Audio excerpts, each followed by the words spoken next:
The Lord is my shepherd. I shall not want.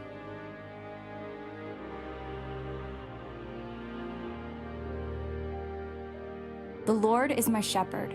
I have all that I need. He lets me rest in green meadows. He leads me beside peaceful streams. He renews my strength. He guides me along right paths, bringing honor to his name. Even when I walk through the darkest valley, I will not be afraid. For you are close beside me. Your rod and your staff protect and comfort me. You prepare a feast for me in the presence of my enemies. You honor me by anointing my head with oil. My cup overflows with blessings. Surely your goodness and your unfailing love will pursue me all the days of my life. And I will live. And I will live. And I will live. And I will live in the house of the Lord. And I will live in the house of the Lord. In the house of the Lord. And I will live in the house of the Lord forever.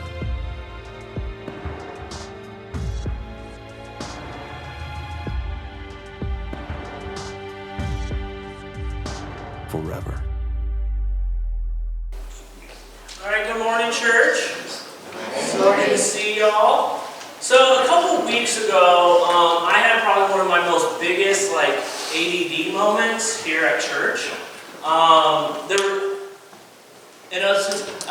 didn't run my tithe check, and so I was trying to run to my office to write my tithe check, and so I would start up here doing something. I'm like, oh, I need to write my tithe check. So I'd run downstairs, and by the time I get to the hallway, I would forget what I went to do.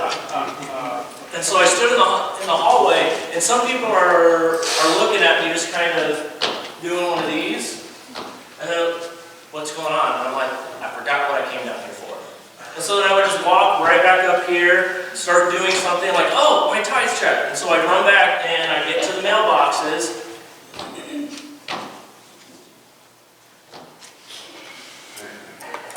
and so I'd walk back up here. That happened like 20 times.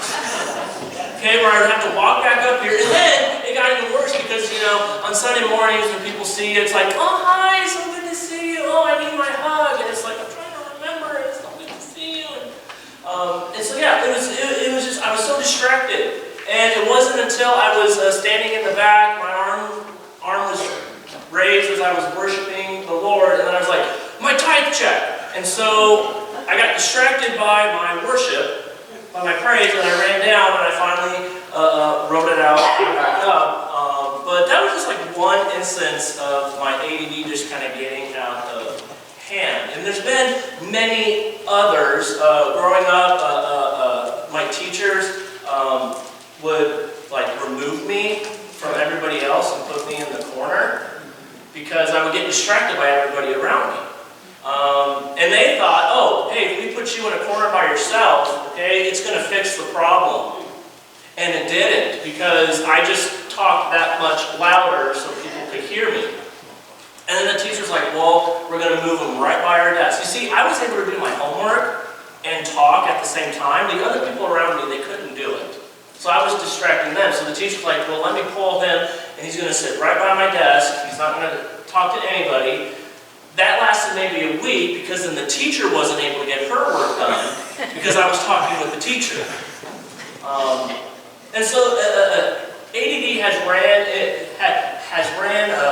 rampant in my life for ever since I can remember. Okay, I get distracted very easily. We had a lady who used to go here before she moved, and she would sit completely still because she knew if she threw anything flashy or shiny, that it would distract me, and I would just be staring at that. So she was so scared, she just sat still. I'm like, I'm not that bad, okay? And then one of the kids had something shiny, and I completely got distracted. Well, apparently, I guess I am that bad. But I talk about ADD to say this: every single Christian has ADD. All right? Every single follower of Christ has ADD.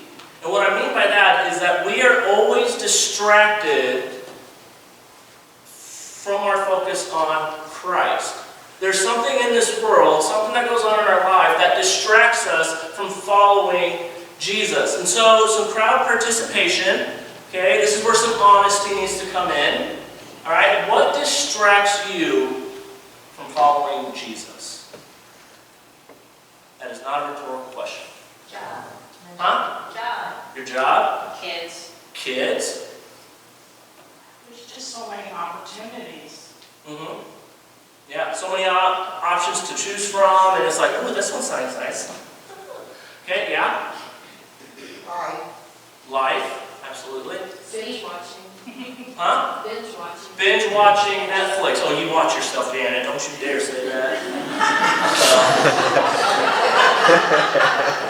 That's a struggle of mine, all right? That's my distraction. So I'm actually in a struggle. That's beside the point. I heard something over here. I said sleep. Sleep. Stop. All right. Oh, I love my sleep. Binge watching. Binge watching and then sleeping after that. Yes. What are some of the others? Possibility of fitting one more thing into the calendar. Oh, that's the struggle. Yeah. I empty something on my calendar, like, oh my gosh, I have this night off. And we fill it with something. And I'm like, oh, come on. All right? Read. Huh? Trying to read. Trying to read, absolutely. Sports, yeah. Yeah. Here are the things that distract me from following Jesus. Binge watching Netflix, wanting to sleep and be lazy. My lust distracts me from Christ. My pride takes me away from following Christ. My ego, my sin, my struggles, my anxiety, my depression, my anger, other people, and even sometimes the church distracts me from following Jesus. Which is very awkward to say that the church can actually distract you from following Jesus. And the reason I say that is because we can get so consumed with doing the right things at church, making sure that we show up to all the work days, making sure we show up to all of the service things, making sure that we fulfill our responsibility on a Sunday, and it can distract us from experiencing Jesus. It can distract us from following Christ. So what is it that is distracting you?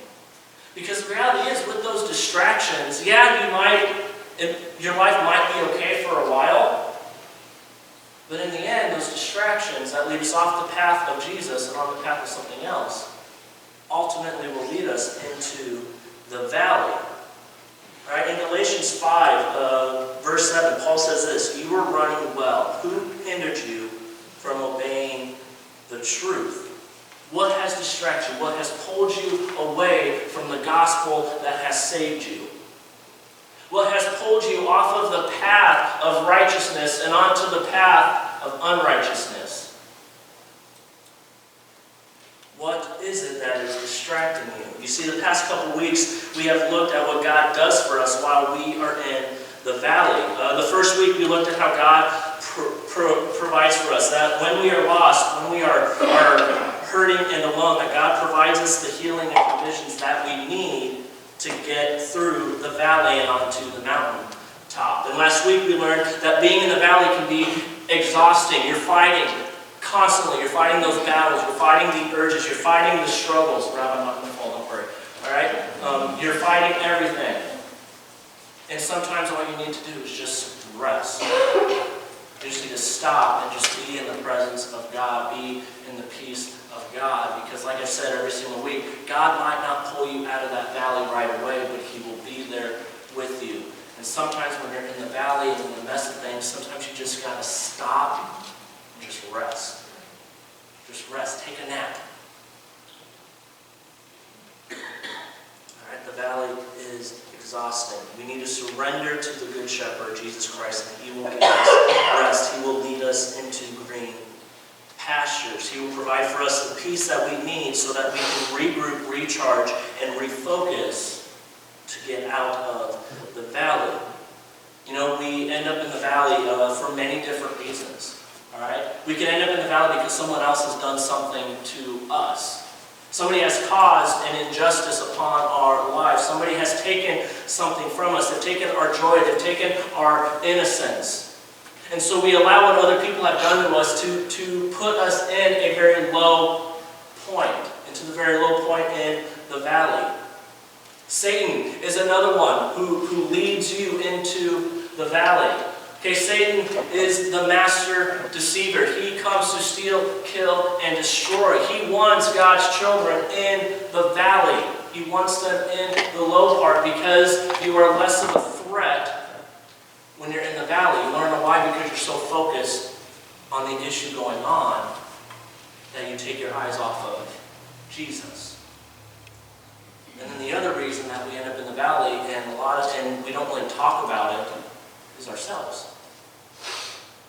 We put ourselves in the valley by the choices that we make in this world. All right, we all have to make a choice. You either make a good choice or a bad choice. You either make a choice that brings glory, honor, and praise to God, or you make a choice that brings glory, honor, and praise to yourself. See, sometimes the decisions that we make, sometimes when we have given in to our desires, our evil desires that want to consume our soul, when we get into those things, it can cause us to have years and years of consequences. Now, yes, God restores. Yes, God loves. Yes, God forgives when we mess up, but the world doesn't.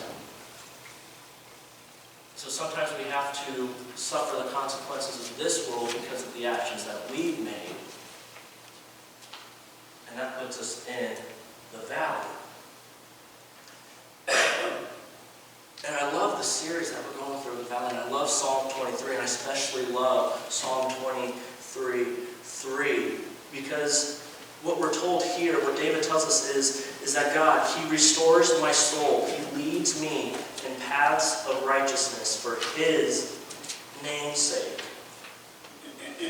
Right? He restores my soul. He leads me in paths of righteousness for His name's sake. Even though we leave the path, even though we take our eyes off God, He has never once taken His eyes off you. He is waiting for you to come back to Him, and He will put you back on the path that leads to righteousness. And I believe that verse 3 of Psalm 23 is the center of this entire psalm. It answers for us the why God provides for us. It answers the why He gives us rest, why He wants to dwell with us, and that is to restore our lives for His namesake, for His glory. Now we might say, well, that's a little bit selfish of God. Shouldn't God want to restore me for me? Well, no. He wants to restore you for Him. And this is why. Your power, your glory, your promises compare to nothing of that of Christ. You see, you don't lead anyone to eternity. It is Christ who leads people to eternity. So when He pulls us off of the bad path and puts us back on the right path, we are now a light for other people in this world to see where the right living needs to be. All right? So it's not God being selfish. It's God is the only one that can restore our lives. We can't do it. We can't do it for ourselves. We can't do it for other people. It is only God. You see, we are the ones who turn our back on Him. We are the ones that choose to jump on the other paths that bring us to glory, honor, and praise, that bring us to satisfaction, and which will ultimately lead us into the valley. The Old Testament is filled with the history of God doing miraculous and amazing things, and then the people of God forgetting and doing their own thing. And when we step away from God, we choose our own path, and that can be very dangerous. You see, nothing has changed from the Old Testament. We read on through the Old Testament how God miraculously saved the Jews, brought them out of Exodus, but then just within days later they forget and they start complaining and they start whining and they start wandering away from God to where they have to end up wandering for 40 years in the desert before they can reach the promised land. They took their eyes off of God and they were left in a valley. And we are the same way. You see, there's so many things in this world that are distracting us. There's so many things going on in our minds and in our hearts that distract us from God. And we forget the provision, we forget the love, we forget the truth, we forget the gospel message because we're so consumed with the things of this world. We choose our own path, and when we choose our own path, it can be very dangerous. Last week we ended in John chapter 10, verse 9, where Jesus tells us that I am the door, and if anyone enters by me, he will be saved, and will go in and out and find pasture. He will be saved, and will go in and out and find pasture. You see, Jesus is the gate. He is the entrance into God's kingdom. He is the entrance to the path of righteousness. It is the entrance of the life that God has desired for us. It is an invitation to surrender ourselves and allow the shepherd to care for his flock and to lead his flock onto paths of righteousness. If you want to get on the path of righteousness, if you want to get on the path that leads us to Christ, or to eternity, it is only through Christ that you get on that path. And even though Christ is calling for us, and even though God wants to restore us, we don't always stay with our shepherd. We don't always stay with the fold. We tend to go it alone. And when the sheep leave the shepherd, the sheep is now in danger of attack. You see, when the sheep leaves the protection of its shepherd and goes by itself, it is now susceptible to attack from a predator. All right, there is no shepherd with his staff ready to defend the sheep because the sheep has said, peace, and has gone its own separate way. And now the wolves, the coyotes, the wild animals are going to seek to kill and destroy that sheep. And I think that's why Satan wants us to be distracted. And that's why Satan wants us to focus on the things of this world, because when we are away from Christ, we are an easy target. John 10:10 says at the beginning of that is, the thief comes only to steal, kill, and destroy.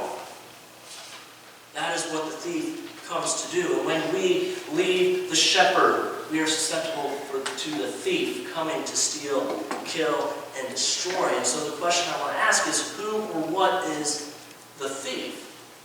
Who or what is the thief? You see, in this story right here, it could be Satan. Okay, I think it's Satan in this section right here. All right, we are told in Genesis that the serpent was craftier than all the other animals. And Peter even compares the devil to a lion who lurks in the bushes searching for a lonely sheep who is away from the shepherd to devour.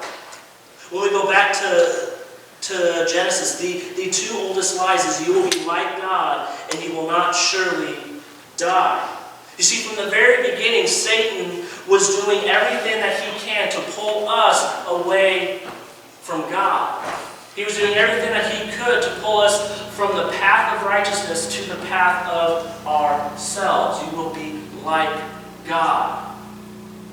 You will not surely die. You see, Satan doesn't really care about your soul. Satan doesn't really care if you're ever joyful. Satan doesn't care if you're ever at peace. Satan doesn't care about you. He only cares about one thing, and that's hurting God.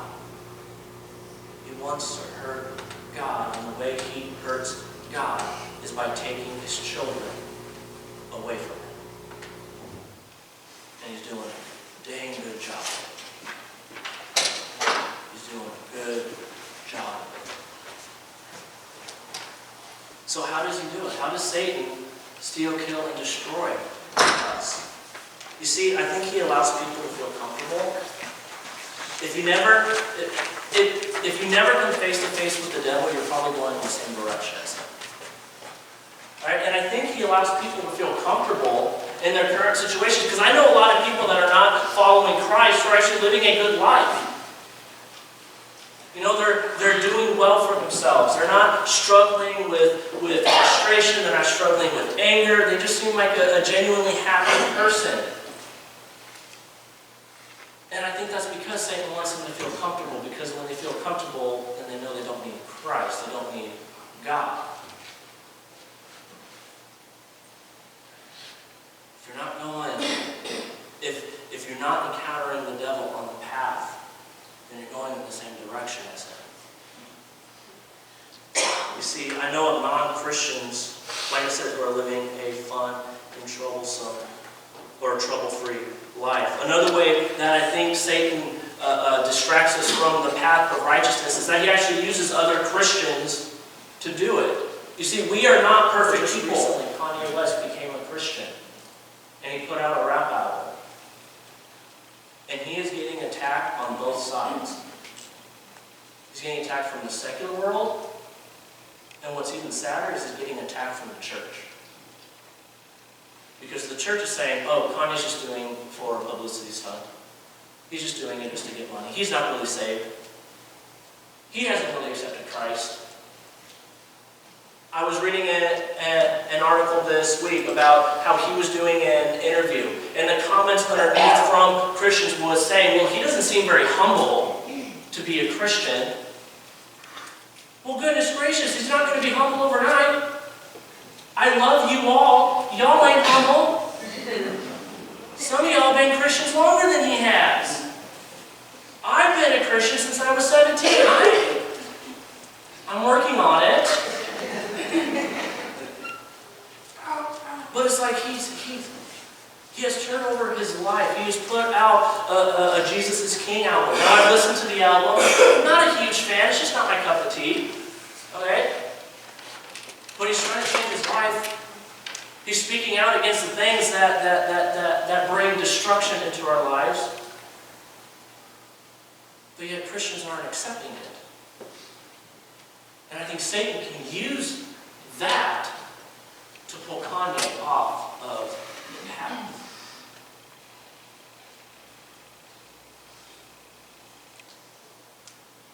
Another way that he does it is through the religious leaders. You see, in this time period, as Jesus is sharing this parable of the Good Shepherd, the religious leaders, they would take the Leviticus law and the Deuteronomy law, and they would say to themselves, there's not enough laws.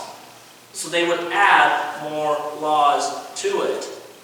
Okay? And the law, you see, the law from Leviticus, the law from Deuteronomy, it was put in place by God to help people be aware of what righteous living looks like. Alright? And it helps us to identify what sin is. But the religious leaders, they knew the law, but thought that it wasn't complete, or it didn't make sense, so they added more laws on the people, that it ultimately left Israel feeling like they were never good enough, or they were never righteous enough for God. The Israelites, they were terrified because they grew up with the fear that if I do not follow the law exactly, then God will not love me, and therefore I will not end up in heaven. And so the Israelites would offer more sacrifices. Then they would give more money to the religious leaders to buy those sacrifices so that they could receive forgiveness. And we tend to do the same. You see, being a Christian is no longer about living the righteous or in the righteousness of Christ, but it's about living in the righteousness of self. That's what it has become. We have convinced ourselves that if I show up to church enough times, or if I serve on a committee, or if I do this, or if I do that, then God will love me and I will be accepted. We've allowed our behavior and our actions to dictate on whether or not we are saved or not. And I've been doing a study through Galatians this week, and I thought this verse from chapter 1 by Paul was great, starting in verse 6. I am astonished that you are so quickly deserting him who calls you in the grace of Christ and are turning to a different gospel. Not that there is another one, but there are some who trouble you and want to distort the gospel of Christ. See, the issue that Paul was addressing was that there were Jewish leaders convincing the Gentiles that they had to follow the law of Moses in order to be saved, that their surrender and their faith in Christ was not good enough. Right? The gospel message, the salvation that is found through Christ, was not good enough to get them into eternity. They had to follow the law of Moses. And Paul is saying that is completely false. And whoever is telling you that, they should be accursed. They should be thrown out. Why are you listening to a false gospel? Why are you listening to something that is wrong, that is contrary to what we said? And this is a constant theme in all of Paul's letters. You see, when we rely on our own strength, on our own power, we will fail every time. But when we surrender to the shepherd, he will restore our life. If we continue in John 10, the thief comes only to steal, kill, and destroy. But then Jesus says, I came that they may have life and have it abundantly. And you see, this is what made Jesus so appealing to people. He never demanded that the people be good enough to follow him or to be accepted into God's kingdom. He never demanded people to be good to be accepted in God's kingdom. You see, Jesus wants us to have a life abundantly, a life that God intended for us. And Satan seeks to destroy the sheep. He seeks to destroy God's children. He seeks to destroy you. You see, we were created to experience the fullness of life that God had created us. And Satan is doing everything in his power to pull us away from it.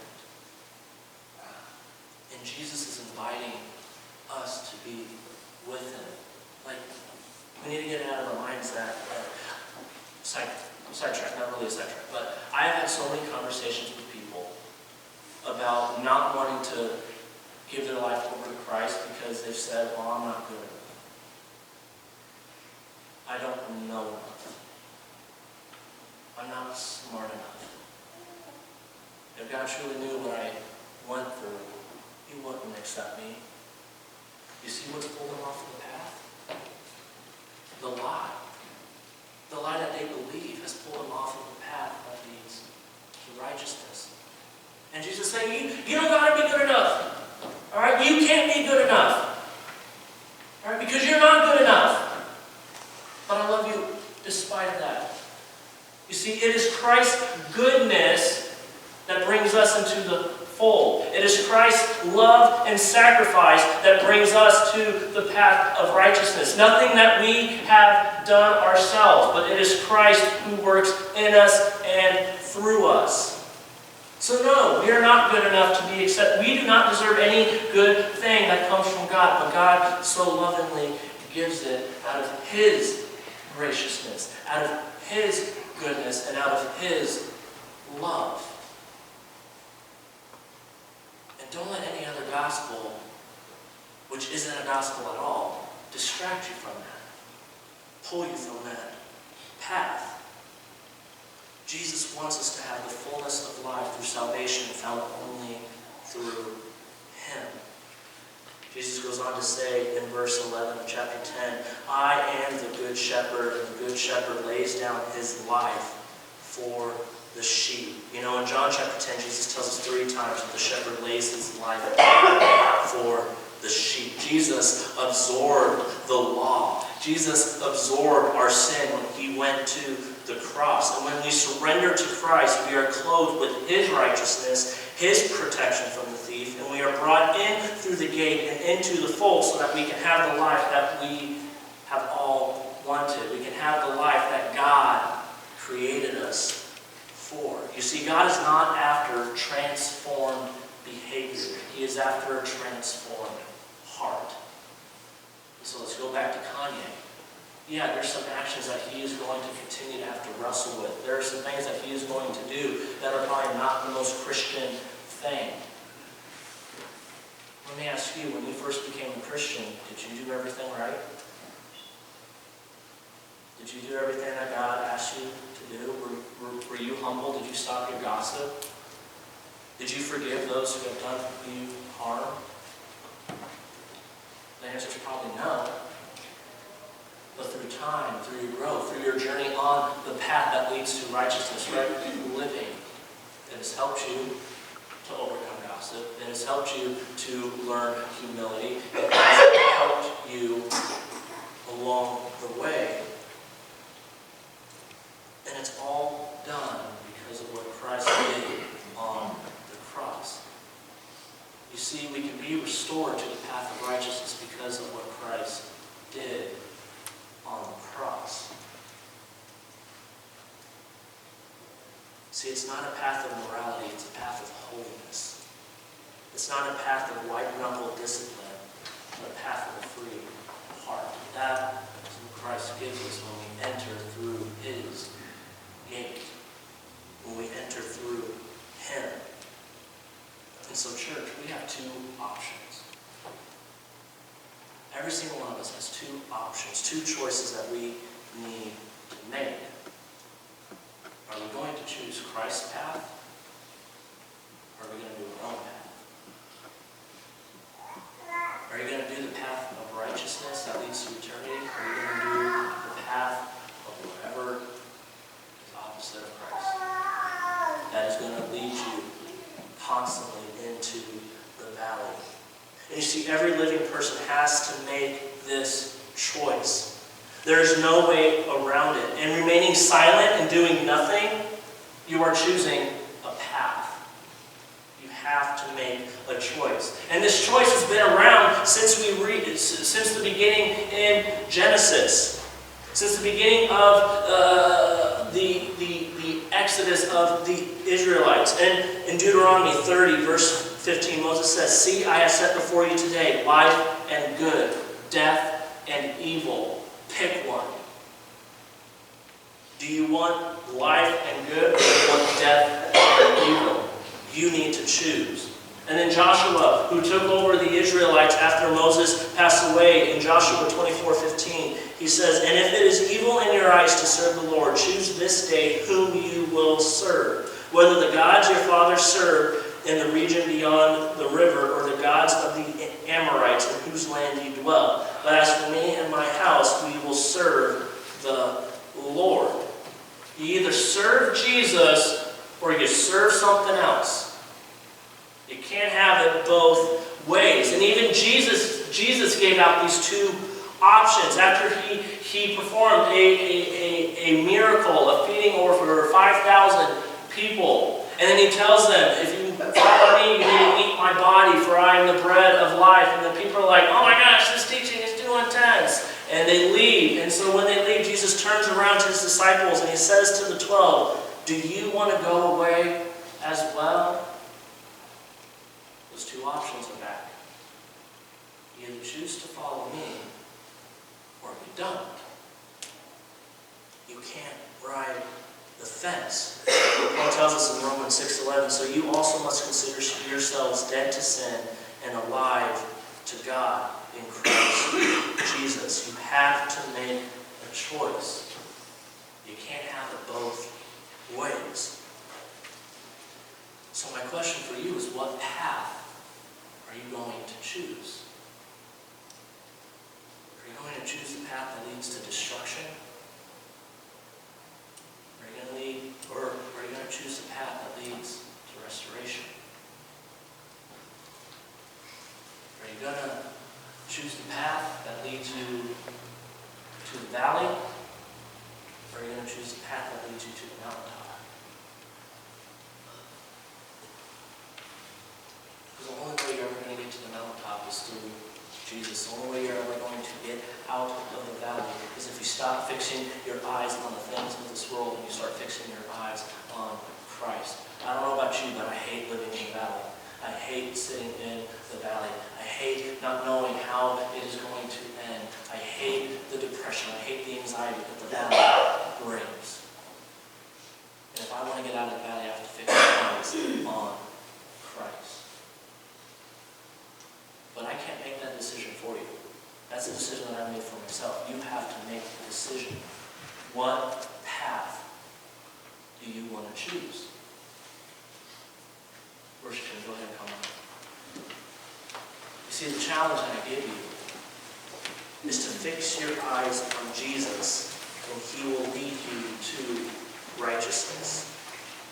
Hebrews 12, verses 1 through 3 says, "Therefore, since we are surrounded by such a great cloud of witnesses, let us throw off everything that hinders and the sin that so easily entangles, and let us run with perseverance the race marked out for us, fixing our eyes on Jesus, the pioneer and perfecter of faith. For the joy set before him, he endured the cross, scorning its shame, and sat down at the right hand of the throne of God.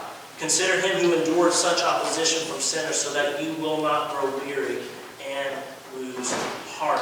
Fix your eyes on Jesus, and he will lead you to righteousness. If you're tired of living in the valley, you need to look at the one who's going to take you out of that valley.